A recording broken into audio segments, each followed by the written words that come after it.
When tariffs replace strategy, diplomacy gives way to pressure. And that is precisely the moment global markets and global alliances begin to tremble.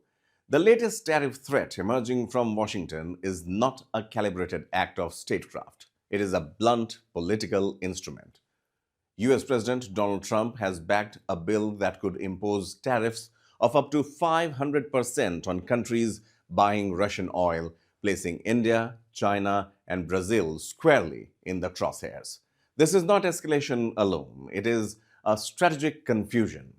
Targeting India risks undermining decades of carefully built Indo-US ties while exposing the limits of tariff-driven diplomacy in a multipolar world.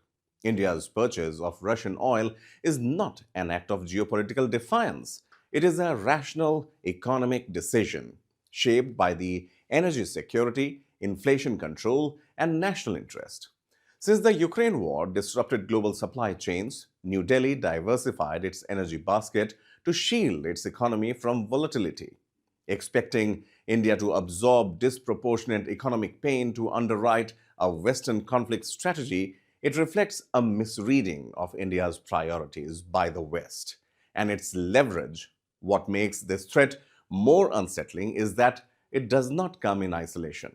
The United States has already imposed tariffs of around 50% on select Indian goods. Those measures have begun to bite, slowing shipments and unsettling exporters. The proposed 500% tariff, however extreme it sounds, has rattled markets precisely because it builds on an existing punitive framework.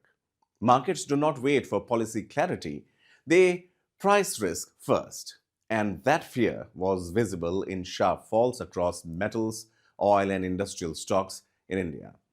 Yet, this is where Washington's approach appears fundamentally misguided.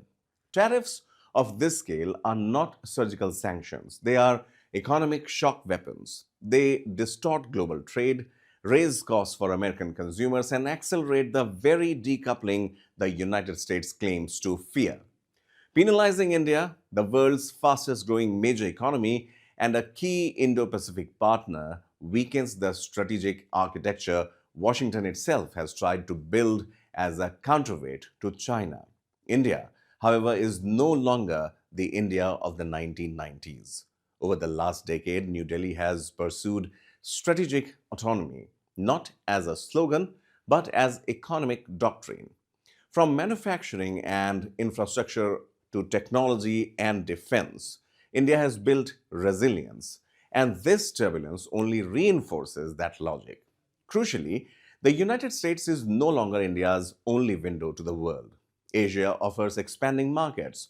BRICS is evolving into an alternative economic platform. And Europe, despite political alignment with Washington, remains commercially pragmatic. Trade diversification is India's strongest hedge against tariff coercion. No single market can now dictate India's economic trajectory.